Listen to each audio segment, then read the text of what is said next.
Hello and welcome to Conversations with Curtis, the podcast. My name is Paul Morgan Stetler. I'm your host, and for those of you listening for the very first time, I am an actor out of Seattle, Washington, and back in 1996, I portrayed the protagonist, Curtis Craig, in Sierra Online's Phantasmagoria 2, A Puzzle of Flesh. A couple years ago, I created a YouTube channel to commemorate the 25th anniversary of its release, and I tracked down many of the artists, actors, programmers, designers to share their memories of what it was like to make the game. We created a pretty thorough oral history project on that YouTube channel, and along the way, we amassed a very devoted fan base. And one of those fans happens to be my current partner and co-host of this podcast. His name is Daniel Albu. Daniel, tell us a little bit about yourself. Hi everyone, my name is Daniel Albu and I'm co-hosting and co-producing Conversations with Curtis. I'm a game developer from Israel and I played tons of adventure games as a kid, including, but not limited to, the 2 games from the Phantasmagoria series, whose protagonists are currently on this podcast. And back in May 2021, right after the first livestream, I contacted Paul and asked him if he'd like me to create a fan sequel to Phantasmagoria 2 in order to promote the live streams. Now, after Daniel and I played Phantasmagoria 2, it only made sense that we would play the original game, Phantasmagoria. And so I reached out to its lead actress, Victoria Morsell Hemingson. And not only did she join me for a conversation with Curtis, which is on our YouTube channel, but she also agreed to play Phantasmagoria with us on our live streams. Tori, tell us a little bit about yourself. I am Victoria Morsell Hemingson. I go by Tori. I played Adrienne Delaney in Sierra Online's Phantasmagoria back in 1995. And Paul reached out to me about a year and a half ago to do an interview for his what would you call it? His live stream. And that's how we met. And I live in Los Angeles with my husband and my 2 dogs and one of my kids. And I am trying to be a writer. I am a writer, but I'm trying to be more successful at my writing. So, Tori, since you've joined the Conversations with Curtis family, Yes, I know that, like me, you have never really played video games in the past, especially these point-and-click adventure games. And I'm curious, now that we've been playing some of them, our own games plus other ones of the time, what are you liking? What do you like about them so far? well, I like solving puzzles, and I like the story that goes along with it. So I really had fun playing my game and your game. And I think I think it's just so much more, I like the interactive aspect, but it's fun doing it with people, rather than I think if I were to sit by myself and play, I don't know if it would be as fun, but maybe it would. I like the puzzle solving aspect and the story. What has surprised you about these games that you weren't expecting? That they're so fun. Yeah. Yeah. I'm the same way. Yeah. You're such a good puzzle solver, and so much better than I am. And people have commented on how quickly you're able to kind of get to the root of things. The thing that I love about these games that surprised me is the environments that they create. And I'm really a big fan of moments where I can just be in a room and look around and not really have to solve a puzzle or discover it. But I just love going into whatever environment that they've created, whether it's an office or a space or whatever, and just seeing all the art design and seeing all the things that I can click on and I like to see how many times can I make a phone call before it starts to loop. I love seeing Yeah. all the things that they've put into this, and it's incredible to me the amount of detail these developers made, especially in these earlier games, that really paved the way for these newer ones. Well, I love the exploring too, and I haven't played enough of the newer games to know, but I kind of like what I've noticed in the newer games we've been playing. I I like the way I like the way they did it with our games, where it was you could pick things up more. You could. It felt more interactive to me. What were we were just, oh yeah, so we've been playing the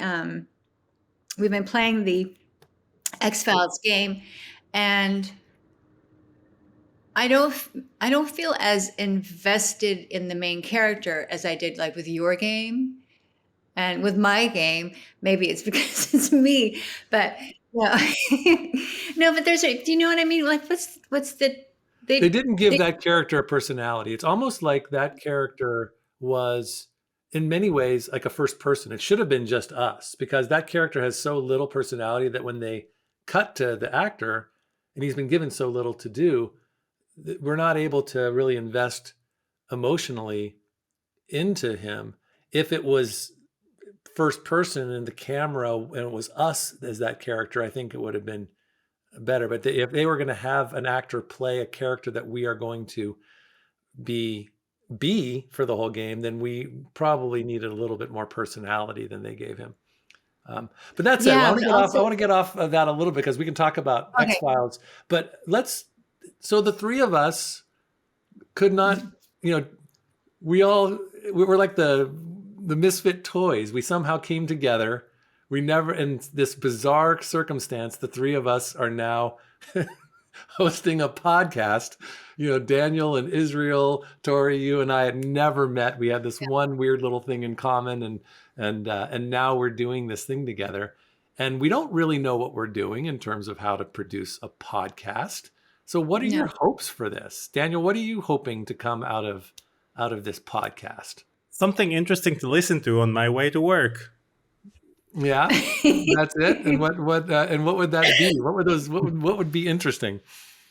Well, I listen to a lot of podcasts, and especially retro gaming podcasts. And I've noticed that a lot of them, it feels like they're doing retro gaming podcasts because they think it might interest the listeners, but they're not really invested in the games themselves.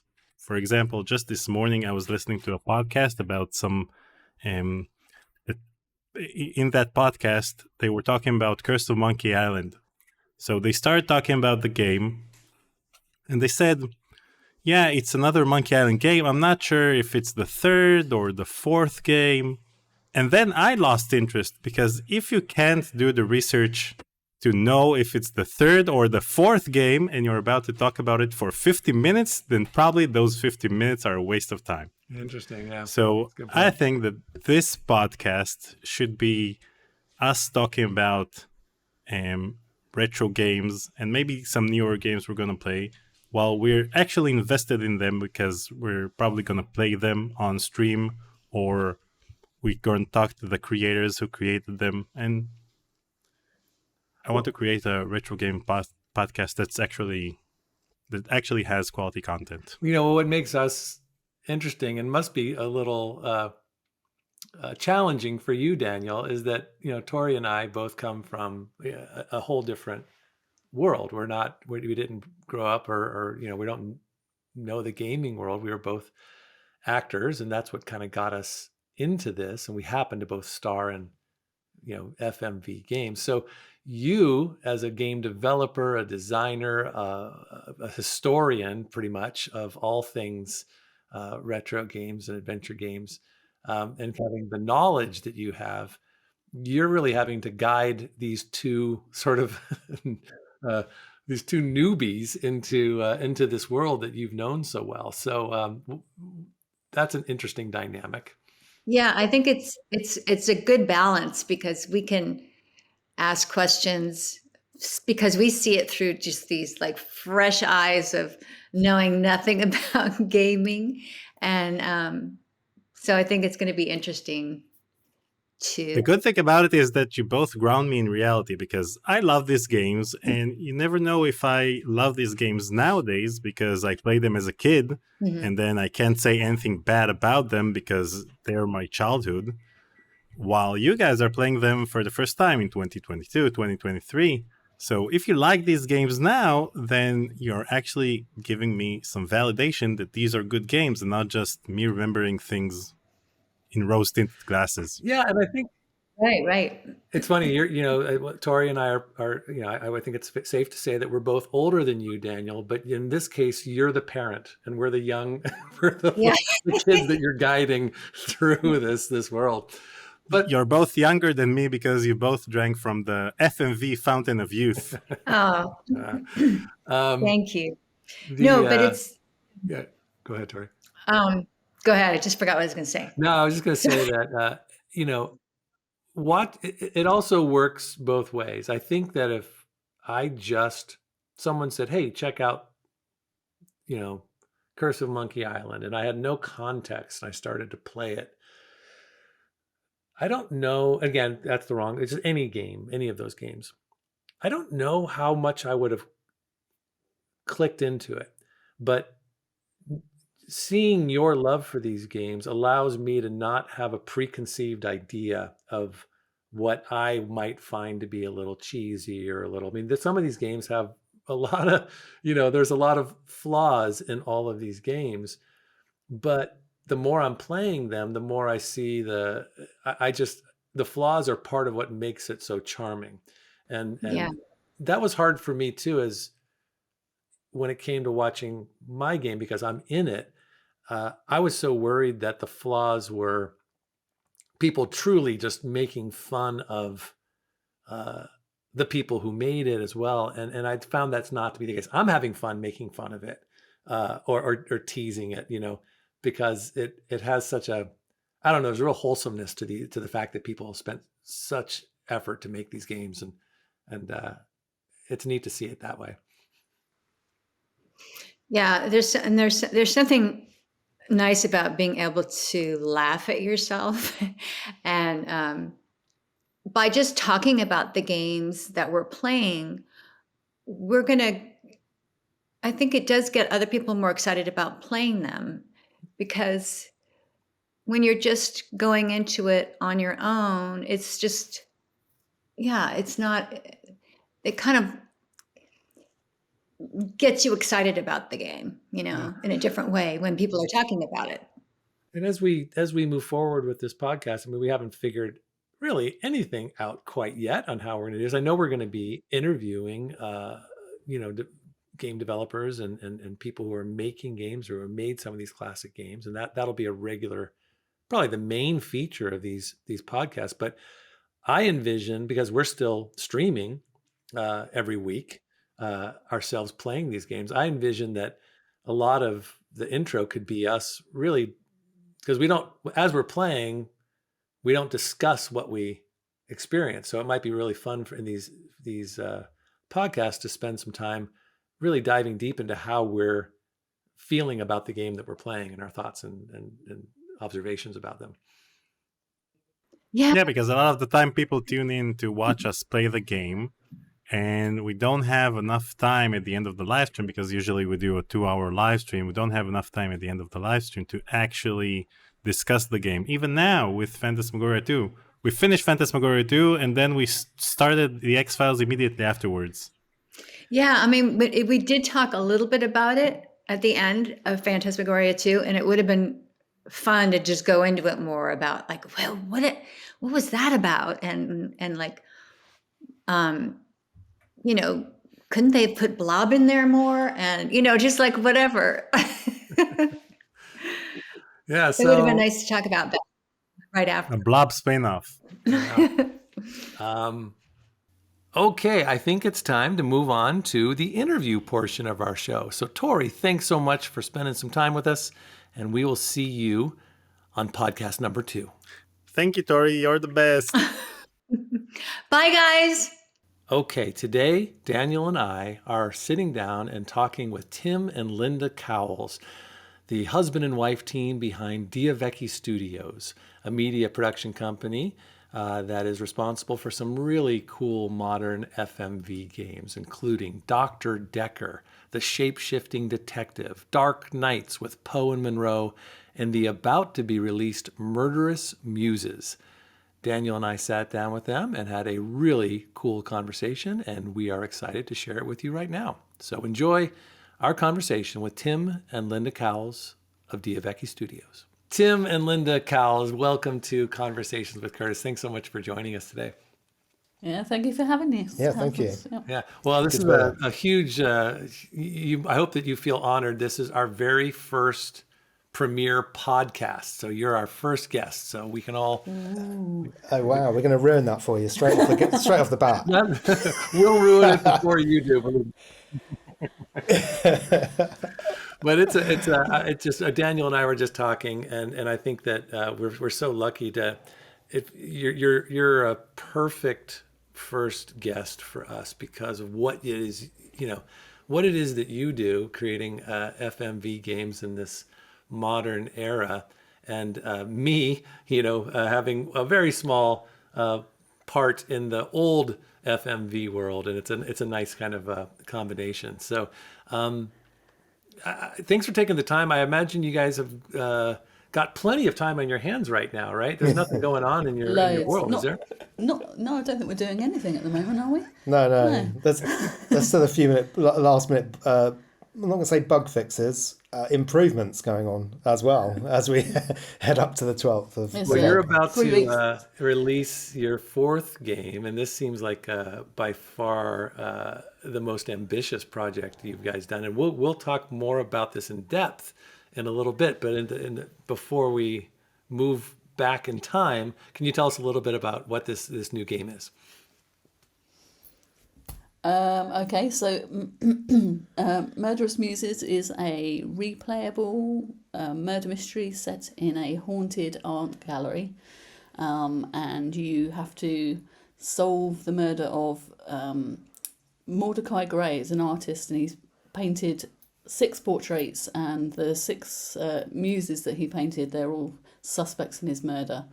So you are exploring in the gallery, uncovering clues, and when you hang the paintings in particular spots in the gallery, then you get to sort of restore his memories, conversations that he had with his muses, and sort of work out who killed him. That's fantastic. Where did the idea come from? Swimming. Basically swimming. I think we were taking a break between games, and we'd hired out this holiday home, and it had its own kind of built-in swimming pool, which is unusual over here in the UK. You don't have to swim in the river, or you just don't get them built in. So we were there and we were kind of relaxed, and we were talking about our first game, which is The Infectious Madness of Dr. Decker, and people played that in a lot of different ways.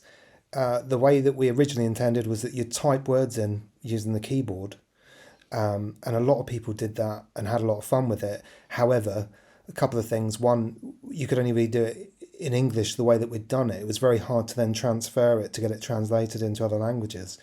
And when that game was ported to console, they had a drop-down list of kind of questions. And we were thinking, we like the Decker experience, where you got 6 suspects and a murder mystery to solve.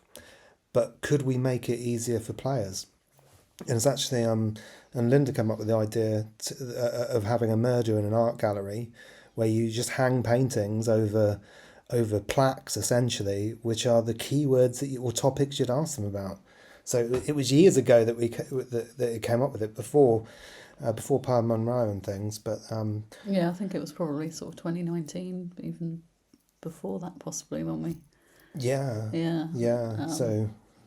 So it was sort of on the to-do list for a while until we actually decided that we were going to do it. There's about 50 FMVs on the to-do list. There by are, the way, yeah. so, There's still a few left, huh? yeah. We don't have enough life left. Haven't That's crossed the them all problem. off yet. Well, let's go back. I'm sure you've told this story before, but I haven't heard it. I'd like to hear it. So can you tell us a little bit about, how did, you're a husband and wife team that creates FMV games in a modern era. And my understanding is that for many years, and maybe you still do this, this all emanated from you creating dinner party games back in the day. Is that correct?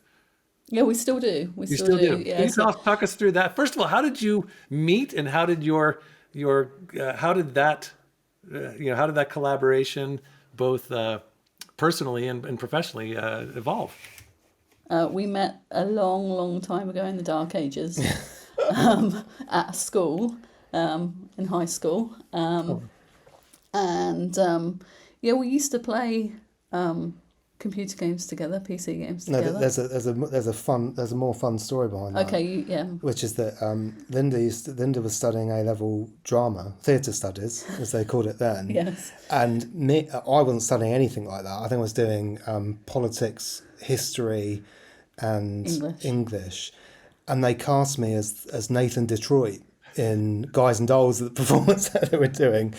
So all of the drama group were very upset that basically they've not got good roles. They're all mainly backstaging and stuff, so that they could. I was blind. Oh, you came in and you just stole the best role in the play from the students that were studying the. Wow. So I think that's sure that's you were when a I big caught hit. your eye. Yeah. He was typical lead actor as well. He sort of had all the girls around him. Hey, I had hair back then. Right? I had lots of hair. I could play more than words on guitar. I was a catch, eh? Oh, that's good. That's good. Yeah. And Lynda, were you in that production? Yeah, as a member of the esteemed theatre studies group, I played the blind woman who walked across the stage at the beginning. Yeah, one night she couldn't even be bothered to turn up. So I'm saying she didn't even walk across the stage. One night I went to an Eddie Izzard concert instead. I don't think I was particularly required. Yeah, we were quite upset about that at the time. But yeah, so we dated, and yeah, we used to play a lot of PC games, and Under a Killing Moon was our first FMV game, and we played Phantasmagoria and Phantasmagoria 2. When did we play Police Quest? Police Quest 4, was that? Because that was on somewhere disc. That was in on the middle, 5,000 discs, so that could have been first. I remember a tiny bit of that, yeah. So No, was Police was Quest. Under the Go ahead, Dad. Police Quest 4 was in '93, so it was before. Around the same time. Yeah. But I don't know when we picked it up. And the thing is, even when, Lynda bought me Under Killing Moon for my birthday, I think, and It was very expensive. it was like £90 back then, which is, was it £80 or £90? 80, yeah. Yeah, which you could have bought a house for back then. That's all I'm going to say. They were very expensive games. So you better like worth it, it. right? As we now know, it was an investment in our future. So. Yeah. It sure was. And what was it about that game that you connected with, and then what made you want to move on to the other FMV games that were being produced at the time? I don't know. There's just something very special about FMV games, and especially back then. We're surrounded by video and high quality video now in all forms, but back then, when you had video on your computer for the first time, and you could control them, you could click there, and and Tex Murphy would walk across and pick something up. It was just super cool. Yeah, Windows 95 was probably the first taste of some videos there that shipped with music videos in it, but they were still, I think, 320 by 240. So these games, which you could play from DOS and from MS-DOS, and basically get some high quality interlaced footage. I've seen some on your channel there being rendered back up to a much higher quality. It looks superb. So, the re-rendering. Yeah, because we're running the Windows versions of Phantasmagoria 1 and 2. Oh yeah, well, somebody posted to an adventure group that I'm on Facebook, and they were saying, "Oh, look at these new high res renderings of Curtis from Phantasmagoria 2," and then somebody complained underneath, went, "Oh, I prefer the old '90s versions actually with all the." I was like, "All right, God." Well, it's funny. I think people like it's funny because lock in to what you loved in the first place, and Yeah, if what people loved about Phantasmagoria I guess Phantasmagoria 2 in this case is that sort of grainy feel that wasn't that was what was necessary to get it onto those discs, and then you see a much more crisp. Right now with the television, when you watch TV, I was in a hotel this weekend, and you see these movies that have there's a certain films that you've known all your life, but they've created a new version. What do they call it? Where it just looks almost like a soap opera effect, and it's really quite jarring. It's a soap opera effect. Basically, they add more frames to the movie itself, so the TV does it automatically, and a lot of times it creates a very annoying effect. And people are complaining because the high quality video that we post is 30 frames per second, and 30 frames per second has this soap opera look, unlike the 24 frames per second, which is supposed to be the cinematic look, or the 0 frames per second of the original games. I mean, I think it looks amazing. The first time I saw, some of those clips that I just couldn't believe it really, and at my age, my eyesight needs all the help it can get, so making them sharper and clearer is Yeah, for sure. Well, I don't know. The story behind that is pretty fascinating. When we interviewed, or when I interviewed Wes Plate, who was the editor of Phantasmagoria 2, he sent over about 24 minutes of footage that he had grabbed and used for his own reel. So we got his actual uncropped footage, so that we had that, which was incredible. You could see those boom mics and all that in there. wow. And then shortly after, we were approached by someone on Twitter from France, and he worked in the studio that did the France dubs of the game. And so he had found in a drawer 5 video cassette tapes that were all the speaking parts of Phantasmagoria 2. And it was used so that they could dub it from English into French. And so when he was there, it was like after, I think he didn't work on that. It was actually many years after it was done, but it was just sitting in a drawer, and he thought, you know what, this is going to get thrown into a dumpster somewhere. So he grabbed them, and he was just sitting on them for 20 something years. And when we came along, he said, you might be interested in this. So we did a little Kickstarter to get them digitized. And so now we have all of it's not the best quality because it's VHS, but we pretty much have, how much of the game do we have in a higher quality now, Daniel, based on? Well, most of the game, it's something like, I think 4 hours out of the 5.5 hours of footage that there is in the game, because the other hour and a half is footage that doesn't have any dialogue in it. So yeah, if ever Microsoft actually takes over Activision, but at some point it would be great to reach out to somebody and say, we have this footage, if anybody would be interested in doing a remaster, but we don't know if that'll ever happen. I mean, that would be awesome. Yeah. yeah. I mean, Phantasmagoria 2 was already a massive graphical improvement on Phantasmagoria anyway, but that was some years ago. So And it's a better game, but don't let Tori hear that. yeah, we recruited Tori, Victoria, who played Adrienne Delaney. She's been streaming games with us, so it's been really fun, and she's just delightful and an incredible puzzle master. I wish she was here today because she'd probably get through your challenge. I'll fail miserably, but she'd probably get through it in a heartbeat. But anyways, let's talk about, so you guys met in college. You shared a love of video games. At what point did you realize or decide that you wanted to create? How did it go from that to creating the mystery parties? Or was there something in between there? boredom with the day job. It was That's a because big you're inspiration into for sure. It's actually because Tim's interested in film, and we actually played a murder mystery dinner party when we first moved in together with our family, and then I think shortly after that you had the idea about, because at the time they used to come with cassette tapes of, audio evidence, and you said, well, they should really come with video, and you actually went down and met the producer of these games and said, well, we can put video in them for you, and then we ended up doing that and writing the games as well. That's great. And filming content to go on DVDs that was, packaged in these games and sold on the high street. So yeah, I think we kind of had a good idea at the right time. And I mean, we never made a massive amount of money out of those. No. We did well, but not enough to live on. We were running retail stores as well at the time, actual internet stores selling stuff. I was doing some contract programming on and off for a site that sells diamonds, like diamond jewelry.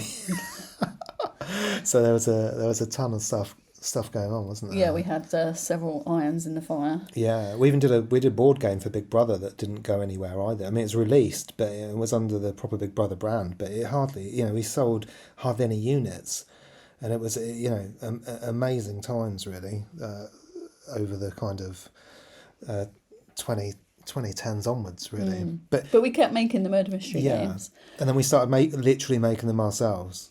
And so at selling them first you ourselves. reached out to this the company that was making them, told them that you could do video, and then did you start working for and with them, and then ultimately moved on and sort of on your own? Yeah, we licensed the story, so we produced all the content for them. Then the stories, we even did the artwork for the boxes, we did the videos and everything, and that was all off of our own, dime, as it were. That we weren't given any money to produce anything, and then for that we received 10% of the kind of retail sales, but they didn't sell retail; they sold wholesale to retailers. Right, so there's a much lower margin, a lot smaller. Trade price, yeah. And then I think we were running the stores, and we probably weren't struggling, but we were keeping afloat, but we weren't ever going to do anything amazing at that point. And then the guy that actually licensed the brand you have in the States called Murder Mystery Party, and we were writing those games for him in the UK here for years. And eventually, I had a meeting one day, and he said, "We're stopping." I was like, "What?" He said, "I'm just going to stop." It wasn't his only line. They sold, hundreds of games. They wholesaled to retailers. He said, "I'm sick of the red tape from Europe." He said, "I can't be bothered to do it anymore. So I've done it for years. I'm giving up."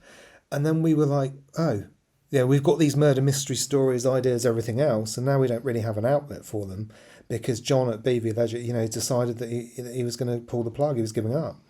So they actually stopped selling the games, and we went, "Oh, we've got an idea. We've got an idea to make those games even better. What about if we made them flexible?" And at the time, still now, lots of people have started copying what we've done, but at the time, if you bought one of these games, it would say it's for 8 players or 10 players, or at best it would be 10 to 12 players. And we just wrote a game which was kind of like for 4 to 14 players.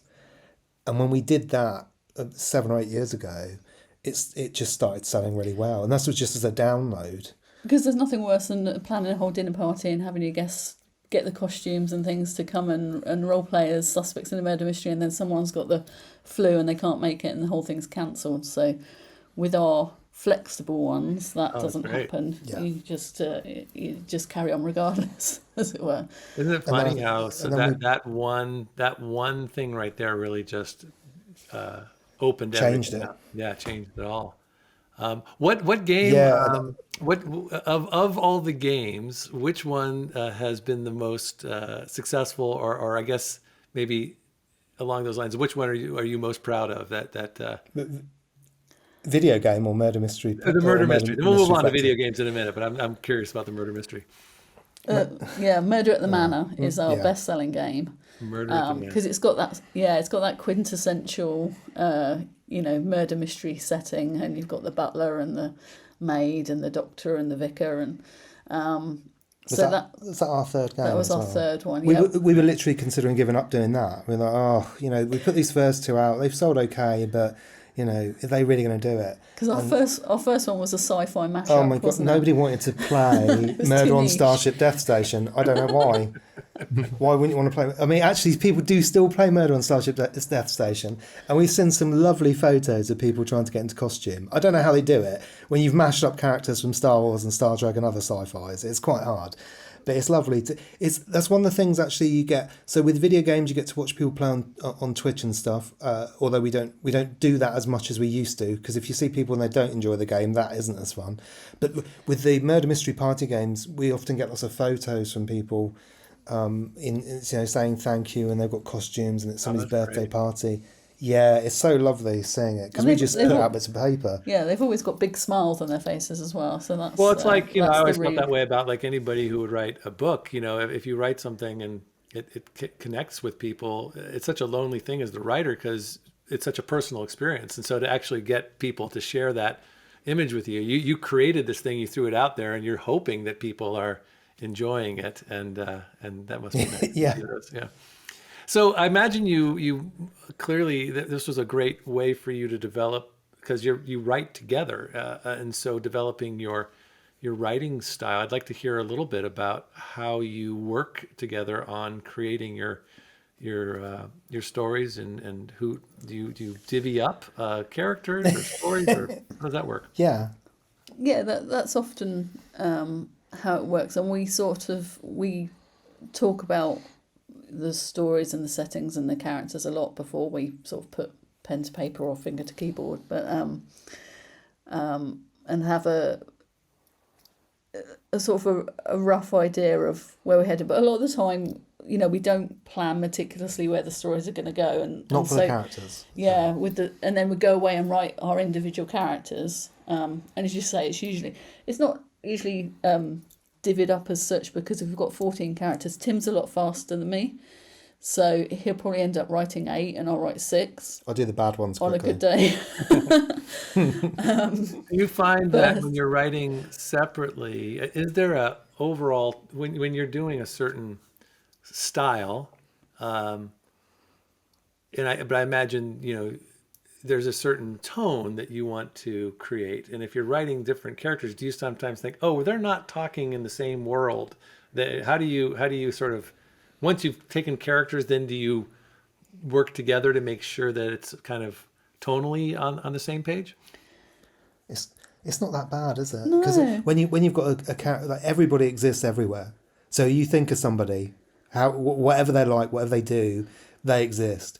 So actually having characters that are massively diverse is not an issue unless you start writing for them. But even then, we wrote a lot. We wrote episodically for Paul Monroe, so they were the same 2 characters, and we wrote for both of them each episode. So we took an episode to do, so we had to write in both their voices, and it was just, they already established, so you kind of already knew what they were going to say. So that was fairly easy. And I think it probably comes down to sort of being on the same page to begin with, and sort of having I guess we've been together a long time, so we Too long. yeah we sort of have the same vision for things.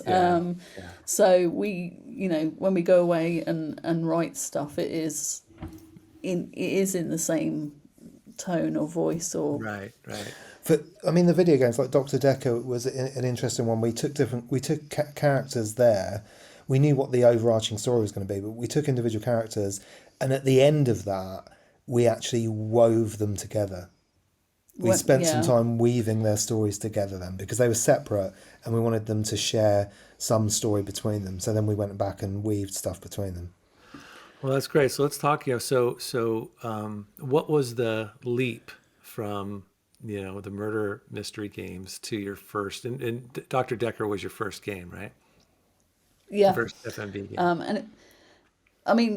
I think it was always this thing where we were like, oh, making an FMV game would be really cool, but there's no way we can do that, because we were thinking in terms of Tex Murphy and Phantasmagoria. We'd need the 3D environments and all the graphic and Millions of budget. millions of budget. But it was actually 2015 when Contradiction and Her Story came out, which Okay, yeah. both, were FMV games that didn't use any 3D environments. And we'd done film, Tim's made a lot of films, feature film and TV series and things like that. So we've got the filming experience. And we got the writing experience, and Tim's the a programmer. And suddenly we were like, oh, okay, no, we can do that. We can make an FMV game that doesn't have 3D environments in. So that was really where I love it. That's great. So those two games especially were like the moment of the light bulb went off going, oh, this is doable. Yeah, they're both wonderful games. I've played. I'm so behind in the world of playing games. There's a few of them now, and I can't wait to play yours. But I did get to hear her story, and we got a little bit into contradiction. And you're right. It's I think in many ways the limitations that they had really served. It really made it a more interesting experience. Her story especially, just this person in a room, and that's it. It was surprising how involved you get. Yeah, I mean, I think we only played Her Story for about 50 minutes, and we'd done it, but it was still, like you say, it was because you keep digging. Yeah, you keep digging and entering new words. We always thought of games being essentially needing that kind of 3D interface, all the point and click and stuff. Whereas it was just seeing a full screen FMV interface, as it was. It was really cool. And what you said about limitations there, that's obviously something we had to then consider with Dr. Decker, because we had no budget. We, filmed it here. We bought a sofa, and we were like, well, we're going to have these actors sitting on a sofa talking. How are we going to make it so that the player doesn't get really bored? So we had to sort of come up with things. There's a lot of things in that where we try and play with the player's mind and make them think that they're seeing things. And, you watch a video and something happens, and then you watch the replay and it's not there. Oh, that's great. So sort of trying to put in those little extra bits that we could do without spending loads of money or having loads of different locations. Yeah, I like the idea as an FMV fan that the FMVs are the rewards. They're treats for FMV fans, right? So as an FMV fan, I always love getting an FMV. Yeah. And here in Decker, you typed words, you got a treat if you typed the right words. So it works on that level for getting little gifts if you could actually have a conversation with these people. And to be fair, in Decker, if you did use the keyboard and you got a run of conversation and you kept picking up on what people were saying, it does feel a bit like you're flying. It's really cool. It is really cool if that happens, yeah. How long? But really frustrating if it doesn't. How long did it take to film? How long did it take to complete that game and get it out? I think it was about 18 months. Okay. Yeah. And so what was the response like? What was it? To actually make the game for the first. You're veterans at it now, but to create that first game, to figure out a way to finish it and then make it available to people, and I imagine you had to do your own marketing and all that. I mean, that must have been quite a experience having to navigate all those corners. Yeah, and I think probably we were quite fortunate because at that time there weren't many FMV games around still. There's a lot more now. So it was 2017. It used to be, yeah. Yeah, it used to be. It used to be a unique selling point. Yeah. So the fact we were making an FMV game definitely helped with the marketing. People who liked FMV games all sort of showed an interest because we were obviously new to the game dev world. We didn't have an existing platform in that area. So, it was just marketing was a case of saying, hey, we made this game. I mean, that first game, my brother coded it anyway. So my brother Steve coded Dr. Decker, which obviously made it easier. We could just do the filming and the... there's a lot of data at the back end of Dr. Decker as well because of all the keywords and things. We had to put all that together, but he built the framework which made it easier for us, didn't it? And in terms of, it was the first game obviously we put on Steam, to work out what was going on with that. How was it received? I know that it is known for. Did you not win a Guinness World Record for? We did. What We did. For what? Yeah, we for most video in an FMV game, and it was 7 hours, 11 minutes, and 58 seconds. And previously it had been Wing Commander 3, Wing Commander 4. I think it was Wing Commander 4. Yeah. Wing Commander 4 with Mark Hamill. Also good previously. Oh, look at that! Take that, Mark Hamill. Yeah, so sorry, Mark. but again, because we had no budget, so Guinness World Records. If you go and have a look at their website, there's lots of kind of options to get your record fast tracked and stuff, as well as getting people to come out, making a big PR stunt of it, and essentially paying loads of cash. To kind of get these corporate world records, as it were. We didn't have any of that, so it's just basically applying and then begging somebody repeatedly, are they able to have a look at this world record for us? And it was actually, I think the guy that gave us the world record, he was just moving departments just before it was going to happen. Just clearing some paperwork, I think. Yeah, but he just put us through. So we've got the book as well where we're in there, and we still got the certificate up, but certificate's hanging on the wall by the front door so people can see it. It has been broken again since then. It doesn't keep the door open. It's not a door stop or anything. No. Now, you said that the production of the game took 18 months. From start to finish, so the writing, the filming, the editing, the doing the data, and obviously getting it onto Steam and getting it released. Now, one of the great things about being a game developer is the fact that you can actually create a full game with little resources. A solo game developer can create an entire game without any expenses, apart from his or her personal time. Now, this isn't the case with FMV Game. You actually had to hire actors, maybe not locations, because you said you used your own sofa. But what made you take that leap, at least financially, to believe that you can create an FMV game that's actually going to recoup the expenses? I'm not sure we did believe it would recoup the expenses. No, it was more we were at a stage where we just sort of thought, well, we'll do this for a while. And obviously we were still juggling the other side of the business at the same time. So we were still writing and retailing murder mystery games and doing all... Still doing that. All that entails. So it was doing it alongside that, and the murder mystery game side of things helped fund the FMV game.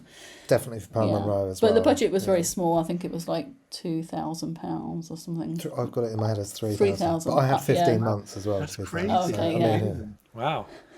For the entire production?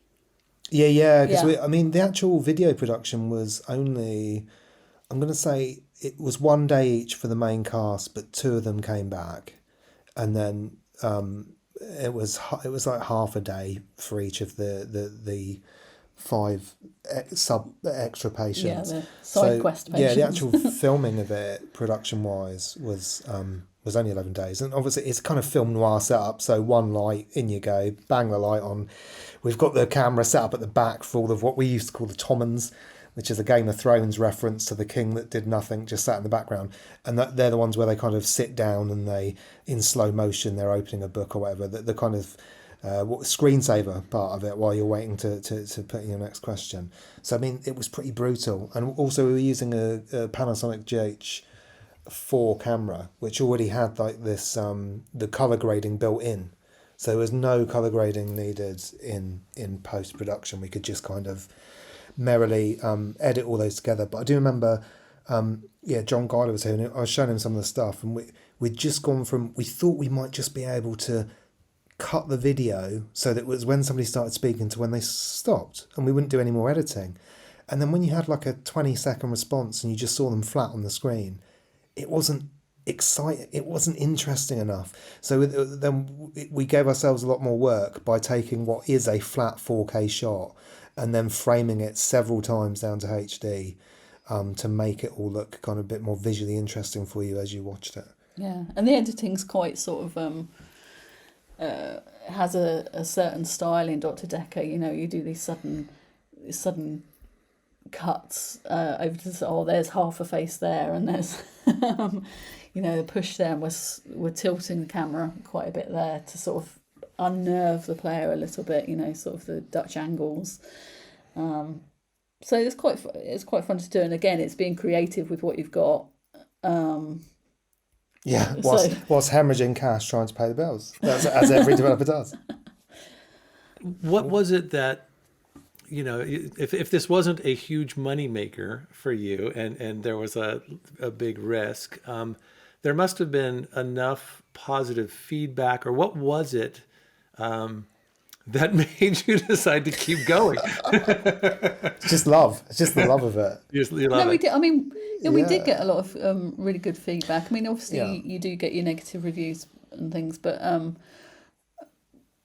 we had some really nice things said about the game, and people that really sort of got attached to the characters and loved the stories and the strange places it went. And that's quite an addictive drug. Yeah. People We do it for tell the you they applause. like this, they like your stuff. You go, okay, we'll make more then.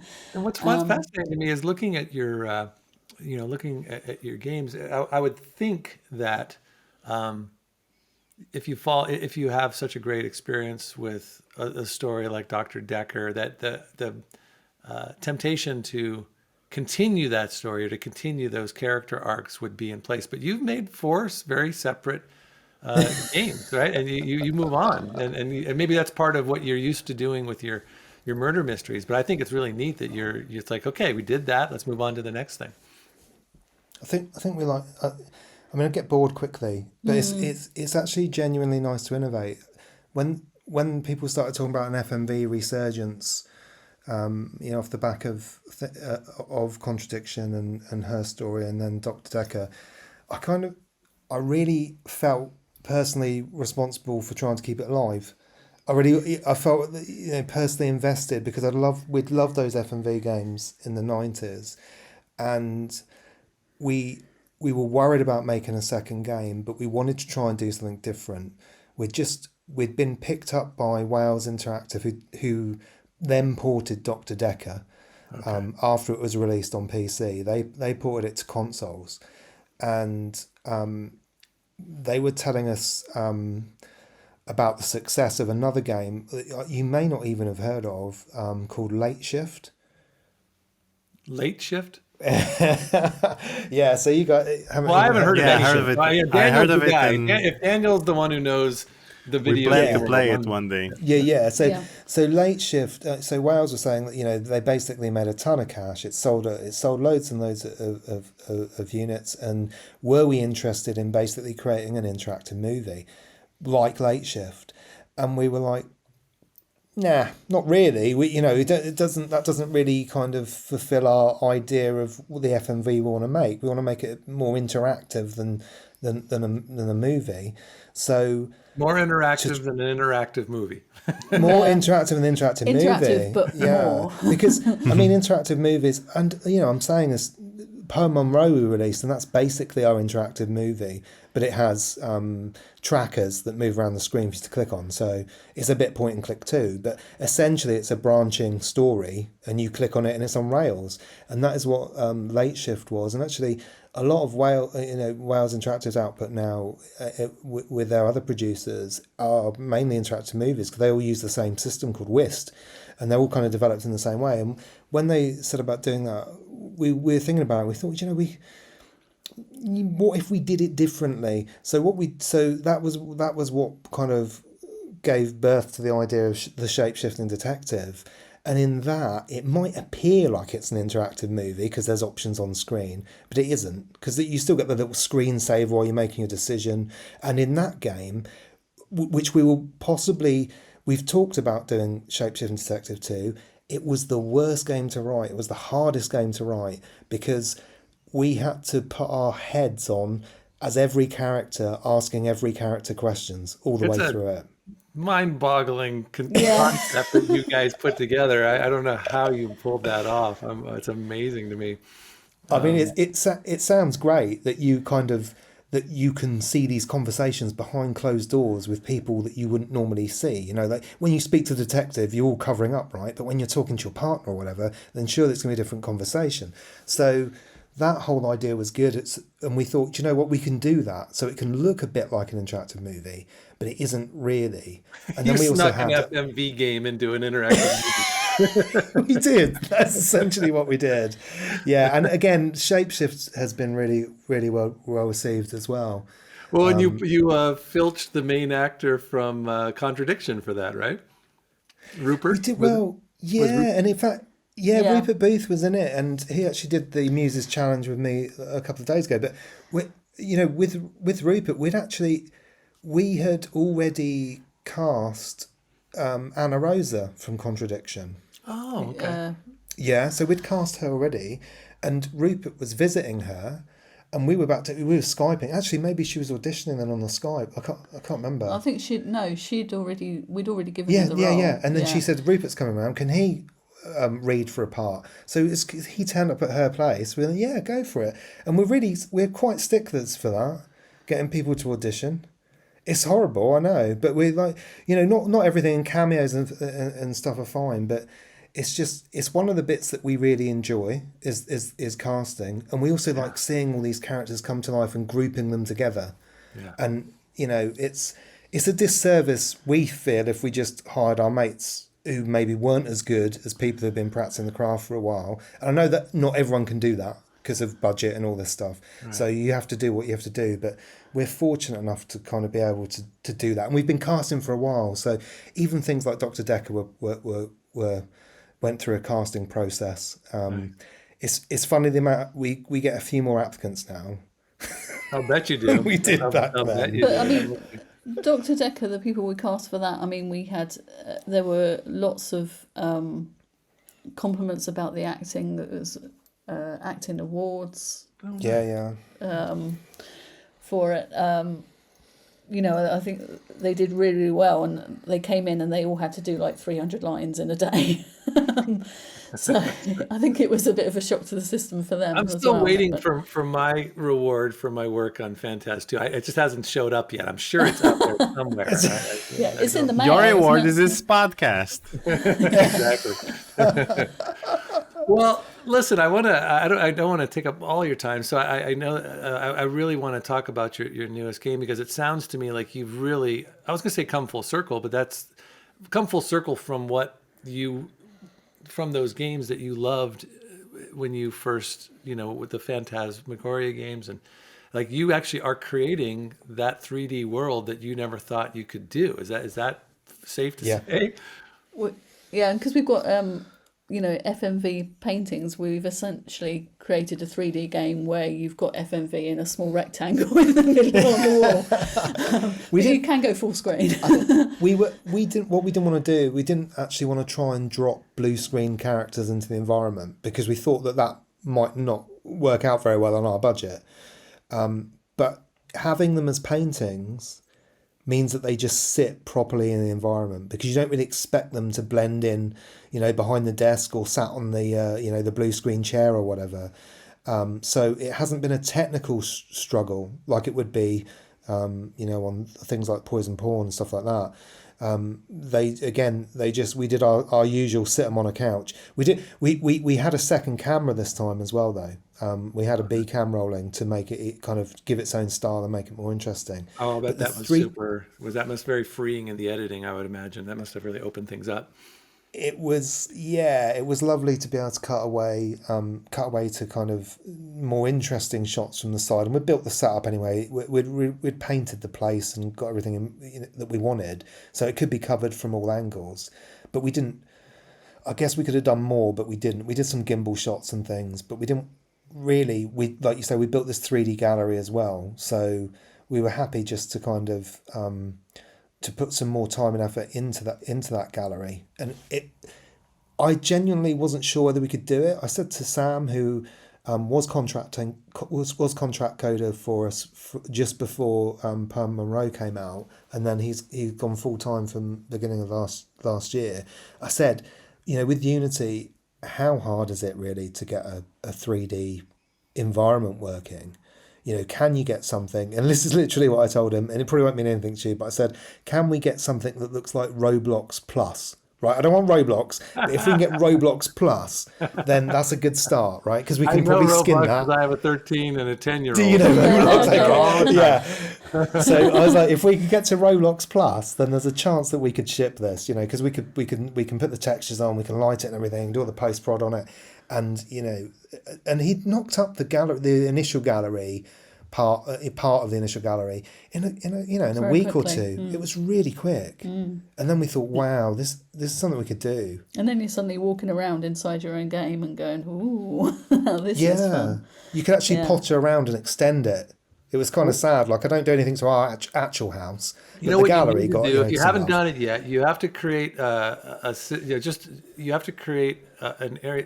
A situation where when you're moving around, you get completely lost because you lose all perspective of where you are. Because that's all I'm playing.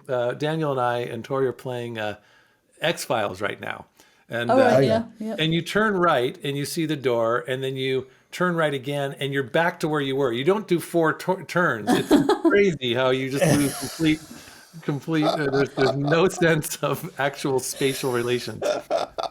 No, I mean, we've got full 3D movement, so yeah. But the gallery is very maze-like, and it does sort of generate itself in new and different ways each time. So by the time you get to night 3 in a playthrough, and then you've got to make your way back to reception, I mean, I'm constantly going the wrong way and then turning around. Well, it's funny that you ask him to do Roblox and not Seventh Guest Plus.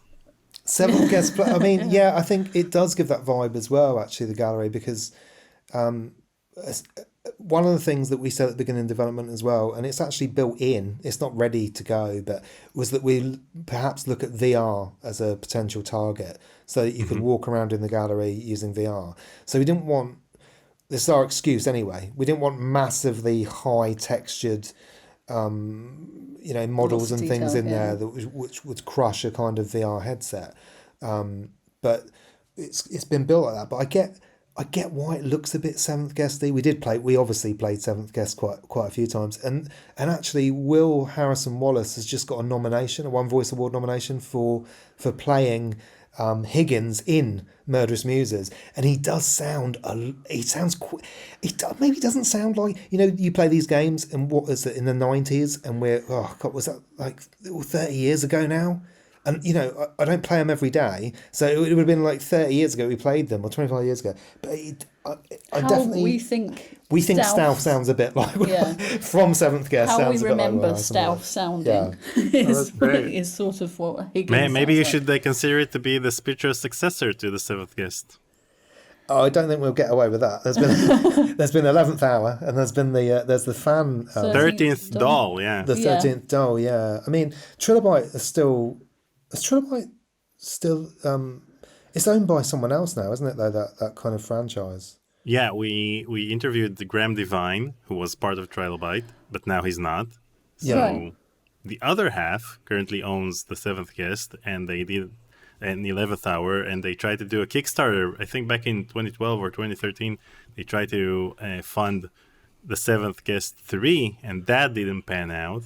So then they approved fans of the game to create fan sequels.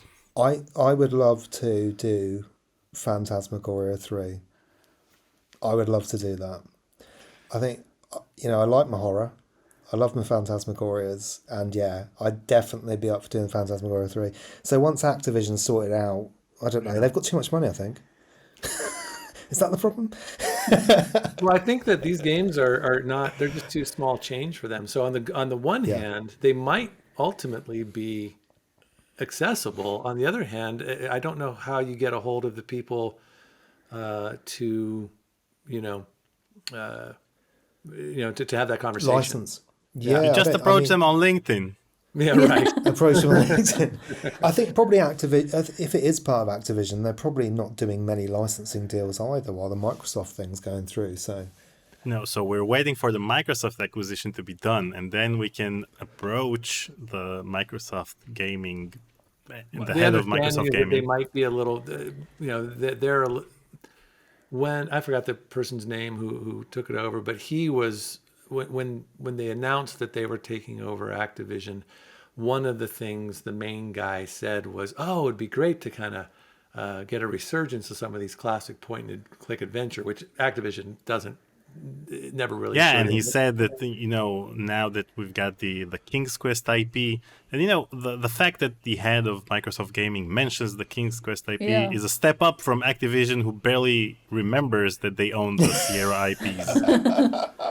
So, Tim and Linda, if you were to do a Phantasmagoria 3, where would it be its own?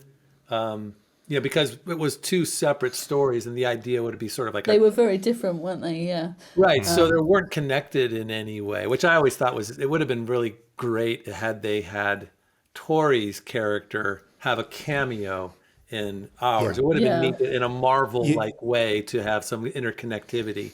But would you want to? You'd have to be. What's You'd that? have to be in it. You'd have to be in Phantasmagoria 3.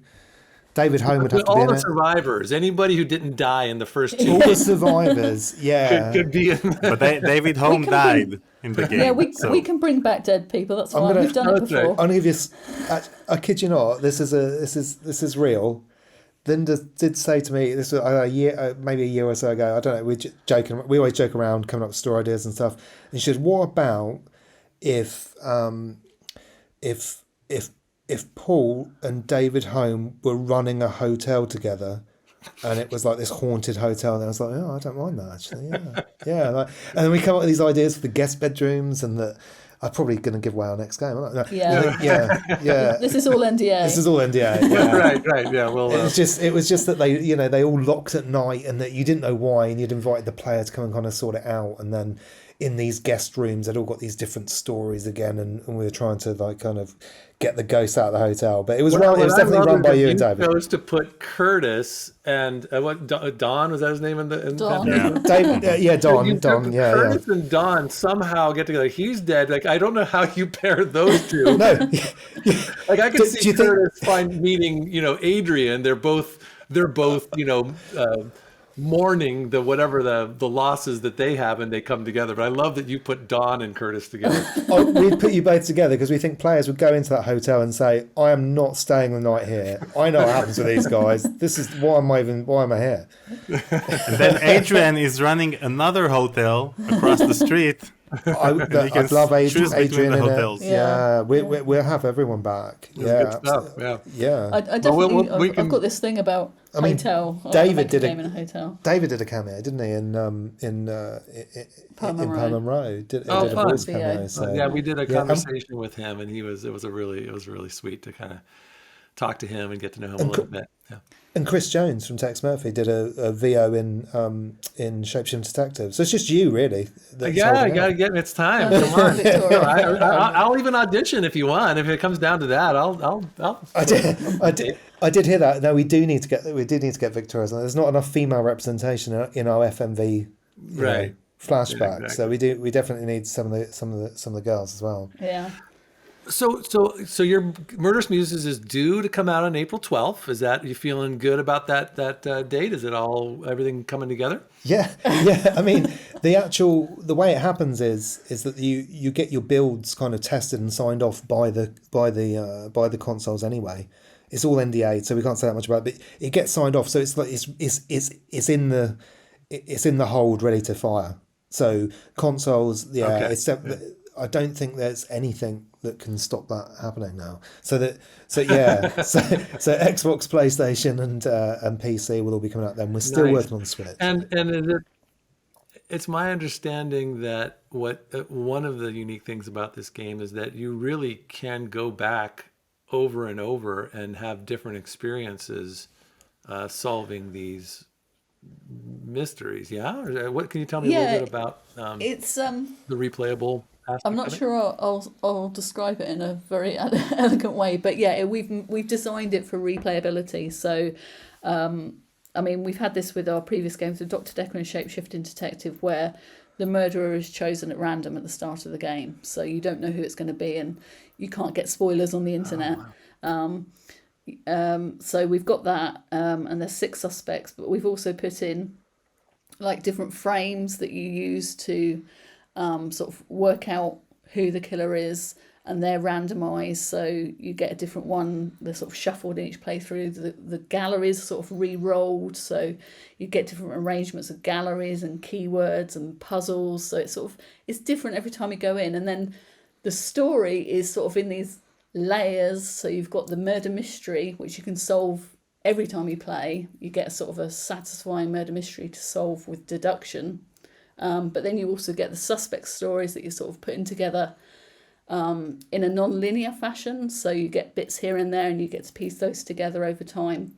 And then you get sort of an overarching story of what's really going on with the victim, and you've got the lore surrounding the setting of Merlehaven Island. See, I told you it wouldn't be very elegant. There's a lot of stuff there. That's the concise version. I don't know how you can keep all that in your guys' heads, or how you can. I mean, the spreadsheets that you must have created to keep everything in place has just got to many post-its everywhere. Wait. So if you play the game only one time, how much of the footage do you actually see? Well, it depends how many paintings you hang on the wall. About 20%, I'd say, probably of the. So let's say in order to get all of the footage that was filmed, you need to play it how many times? Four or five times. Yeah. 10. Yeah. If you're being thorough and sort of doing everything that you should. I mean, did I hear that it is like so in a clue-like way? Anybody at any given time could be the murderer. That's it. Yeah, we actually had How much fun did you have filming all the different scenarios and all the different murderers? And somebody's a hero in one version, and then the victim in the other. And none of them are heroes. No, they're all suspects, and they're all dodgy murderers, or could be. Yeah. But all the actors have got to have their sort of murder scenes. There were 6 murder scenes, weren't there? Yeah. But I think you have hit it on the head. Aviana played it the other day, and we were going through, and she said, "Wait, this is like Cluedo, but better." I was like, "Yes, that's what I want. That's the box quote I want." That's Clue. That's good. Or Clue. Yeah. So it is like that. If we could use that in the marketing materials, we would. But we can't put it on the box. And we filmed all this during the pandemic, which I know is still ongoing. But we were masked up and we took loads of precautions. So it was an interesting film shoot, mainly because I can occasionally be sarky. But I can be a bit sarcastic occasionally, and it's difficult to meter that out without seeing my face. So when there's just some guy with a mask saying I didn't hate it, it doesn't really come across as loving as it might look without the mask on. I do. I run a small performing arts company called Letters Aloud, and what we do is we take letters from real people and we give them to actors to read out loud, and it's really fun. It's a very it's a niche thing, but when people come to see the show, oftentimes I'm like, I didn't really want to come see this, and I loved it, So I want the catchphrase for our thing is Letters Aloud. It's not as bad as you think, or it's better. It's better than you think. Yeah. Well, it's a shame you didn't find a little role for Tim Curry to come in and just give you do a little voiceover for that would be amazing, wouldn't it? Yeah. Game. Tim Curry. Yeah. Oh yes, please. Yeah. Yeah, right. It's very interesting to hear that in the 90s, the FMV genre is blamed for killing adventure games because the gaming companies reached a point where they felt like they had to create FMV games in order to compete with the other companies. And each FMV game would cost millions of dollars. Phantasmagoria 2 cost $4.5 million. I think it was more. And that was just Paul's biscuit. The FMV genre... And the FMV genre was blamed for killing the adventure game genre because they couldn't recoup all the expenses they had. If the game wouldn't have been a commercial success, then it would have garnered great losses for the company. But nowadays, with film equipment costing so little, and you can film an FMV game with such a small budget, seems like the FMV genre helped the adventure game renaissance that we're currently experiencing. It would be nice. Yeah, I think that is the case. I think, and you're also seeing video being used in other games. I mean, for example, solitaire mystery. It was a solitaire game and had FMV cutscenes in. So FMV cutscenes have sort of been used quite frequently, but there's definitely, I think it's more acceptable. It'd be nice if they could stick around FMV games this time and not sort of disappear. Well, I'll tell for you a what's couple of going on is the UK seems to be in charge with what you're doing. Yeah. Sam Barlow and What's going on over there? We started It's the tea. playing we started watching Not for Broadcast, and what a delightful fun game that is. And then of course the folks who made Contradictions. So it's all you guys. What's going on? How'd that work out? It's probably Brexit. Yeah, it's what it's driven us to. We all remember those good games from the 90s, is what it is. Yeah. We were just all jealous of America in the 90s, basically. Do you guys all get together for is there like a it seems like you should all be getting together for pints at the pub every once in a while. You're all there. Do you guys all actually, I mean, all joking aside, do you connect with any of these other developers who make these games? Yeah, I mean, some of them, I mean, you keep in touch with Matt Spall. Yeah, Occasionally, don't Matt you? Spall. He made Death Trap Dungeon, the FMV version of that, and I've swapped several emails with Tim Follin of Contradiction, mainly because people keep blaming us or crediting us, I should say, with making Contradiction, which we absolutely don't. I get we're both Tim, but yeah, no, that isn't the case. And Sam Barlow, I mean, I've done an interview with him. We did one for. I can't remember the company now, but yeah. So you kind of meet up with these people, but I don't think the only person, I think Jack, is it Jack Allen? Jack Erica, the guy that made Erica. Oh, sorry. Yeah. Is the only guy out of the kind of recent waves of FMV that I've not really talked to. I mean, I've been on the phone to Jesse Cox as well. He's a big FMV fan, streams lots of FMV games and wants to be involved in making FMVs and things. So it's not, I don't think. On behalf of all of us who love these games, thank you all so much for continuing to make them and make them so with such. They're whimsical and they're really fun and there's lots and lots of layers and levels to them, and we'll be getting to one of yours on one of our streams. I think it's 2 or 3 in the queue here, so we'll get to that soon and maybe get you to come back and join us for a little bit of gameplay. Yeah, that'd be cool. And we should thank you as well, Paul, because we spent many hours playing Phantasmagoria 2 and loving it. I felt Phantasmagoria 2, obviously 25 years ago. I'm feeling water cooler, computer puzzle, bondage club. Yes, please. Yeah, that summarizes the game perfectly. That's pretty much it. Water cooler, bondage club. Yeah. Oh gosh. Loved it. Yeah. I remember when I got cast in that, I was temping at some doing data entry, trying to get all auditioning on the side, and I landed that part, and they brought the script over. I mean, it was about 400 pages, and I just thought, oh my goodness, what am I'm going from like punching in numbers to now all of a sudden having to, do 400 pages worth of camera work. It was pretty crazy. But yeah, thank you. I'm glad. It's bizarre to be here.